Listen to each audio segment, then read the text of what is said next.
Hey there! In just the next few minutes, we're going to get really comfortable with one of the most useful phrasal verbs in English, come up with.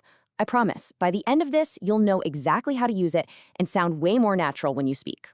Does this sound familiar? If you've ever felt this way about English phrasal verbs, trust me, you are not alone. They can feel kind of random, but the secret is just to learn them one at a time. No stress. So that's exactly what we're going to do. We'll focus all our energy on just one super common phrasal verb. Nailing this one little phrase is a huge step, and it's going to make your English sound so much more fluent. Okay, let's dive right in. First things first, what does come up with actually mean? And, how do you say it? So, at its heart, come up with is super simple. It just means to think of or create an idea. You use it when you're talking about inventing something in your mind, like a plan, a solution, a name for something, or maybe even a good excuse. Now let's practice the pronunciation because it all flows together.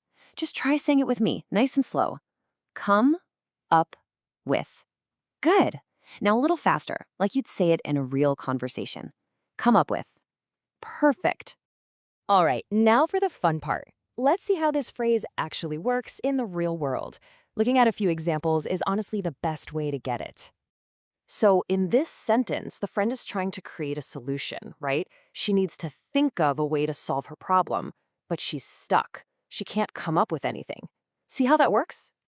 And here we're using the past tense, came up with. So the idea already happened. Her friend had this really cool creative idea in the past. So when you're talking about an idea that's already been created, you use came up with.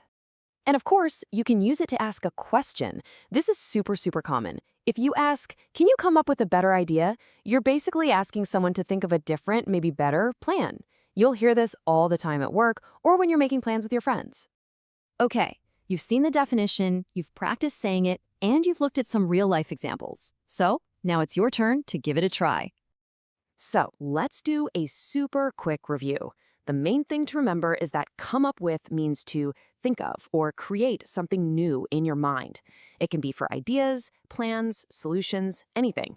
And really, using this one phrase will make a huge difference in how natural you sound.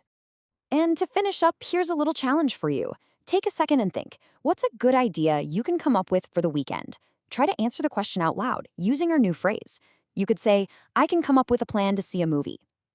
So go on. What will you come up with?